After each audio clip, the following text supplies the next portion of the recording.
గుంటూరులో పోటాపోటీగా నిరసన కార్యక్రమాలు జరుగుతున్నాయి. వెన్నుపోటుకి 2 ఏళ్ల పేరుతో వైసీపీ ఆందోళన నిర్వహిస్తోంది. రాక్షస పాలన ముగింపుకి 2 ఏళ్ల పేరుతో టీడీపీ కూడా పోటాపోటీగా కార్యక్రమాలు చేస్తోంది.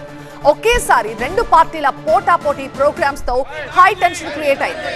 డిఎస్సీ ఉద్యోగాల భర్తీపై వైసీపీ అసత్య ప్రచారం చేస్తున్నట్టు ఫ్లెక్సీలతో గుంటూరులో టీడీపీ కార్యకర్తలు ర్యాలీ చేపట్టారు.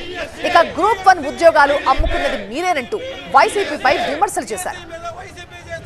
అసత్య ప్రచారాన్ని డిఎస్సీ మీద వైసీపీ చేస్తున్నటువంటి అసత్య ప్రచారాన్ని డిఎస్సీ మీద వైసీపీ చేస్తున్నటువంటి అసత్య ప్రచారాన్ని ప్రభుత్వ టీచర్ల మీద జరుగుతున్నటువంటి పోటాపోటీ నిరసనలతో గుంటూరులో హై టెన్షన్ వాతావరణం నెలకొంది. మా ప్రతినిధి నాగరాజు మరింత సమాచారం అందిస్తారు. నాగరాజు, ప్రస్తుతం గుంటూరులో అయితే మరొకసారి టీడీపీ వైసీపీ వర్గాల మధ్య ఎదురెదురు రావడంతోనే టెన్షన్ వాతావరణం అయితే నెలకొంది. ముఖ్యంగా 2 ఏళ్ల కూటమి పాలనలోని అనేక లోపాలను కూడా విమర్శిస్తూ ఈ రోజు ర్యాలీకి వైసీపీ నేతలు పిలుపునిచ్చారు. అంబటి రాంబాబు మరికొద్ది సేపట్లోనే గుజ్జినగుండ్లకు చేరుకున్నారు. దీనికి సంబంధించి రాష్ట్ర వ్యాప్తంగా జరుగుతున్న ఆందోళనలో భాగంగా ఈ రోజు గుంటూరులోని గుంటూరు వైసీపీ అధ్యక్షుడు అంబటి రాంబాబు ఆధ్వర్యంలో పెద్ద ఎత్తున ఆందోళన నిర్వహించాలని నిర్ణయించారు. ఇందులో భాగంగానే గుజ్జినగుండ్ల సెంటర్ కి కొద్దిసేపటి క్రితం వైసీపీ కార్యకర్తలు చేరుకుంటున్నారు. అయితే మరికొద్ది సేపట్లోనే అంబటి రాంబాబు కూడా గుజ్జినగుండ్లకు రావాల్సి ఉంది. ఈ క్రమంలోనే గ్రూప్ 1 పోస్టులు అమ్ముకున్నారంటూ ఆరోపిస్తూ టీడీపీ కూడా ఆందోళనకి పిలుపునిచ్చింది. టీడీపీ కార్యకర్తలు కూడా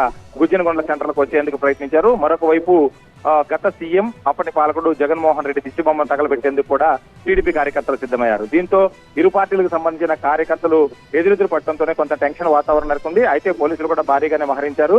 ఎవరు కూడా ఇరు వర్గాలు ఎదురెదురు పడి మరింత ముందుకు రాకుండా కూడా పోలీసులు అయితే నిర్వహించే ప్రయత్నం అయితే చేశారు.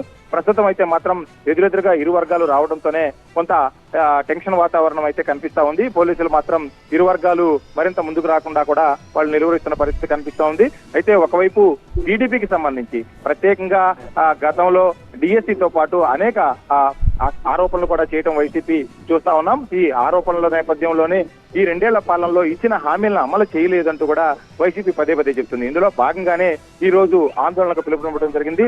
మరొక వైపు అయితే గత ప్రభుత్వంలో గ్రూప్ 1 పోస్టుల విషయంలో చాలా అవకతవకల అక్రమాలు జరిగాయని కోర్టుల దాకా ఆశ్రయించడం, కోర్టులో కూడా అనేక తీర్పులు రావడం కూడా జరిగింది. ఈ నేపథ్యంలోనే ఆ అంశాన్ని ప్రస్తావిస్తూ టీడీపీ నేతలంతా కూడా గత ప్రభుత్వాల పాలకుల లోపాలన్నింటిని కూడా ఎత్తి చూపుతూ గతంలో ఆ విధంగా చేసిన నాయకులంతా కూడా ఈ రోజు విమర్శిస్తున్నారంటూ కూడా ఆరోపించడం జరిగింది. ప్రస్తుతం అయితే మాత్రం కొంత టెన్షన్ వాతావరణం కొనసాగుతా ఉంది.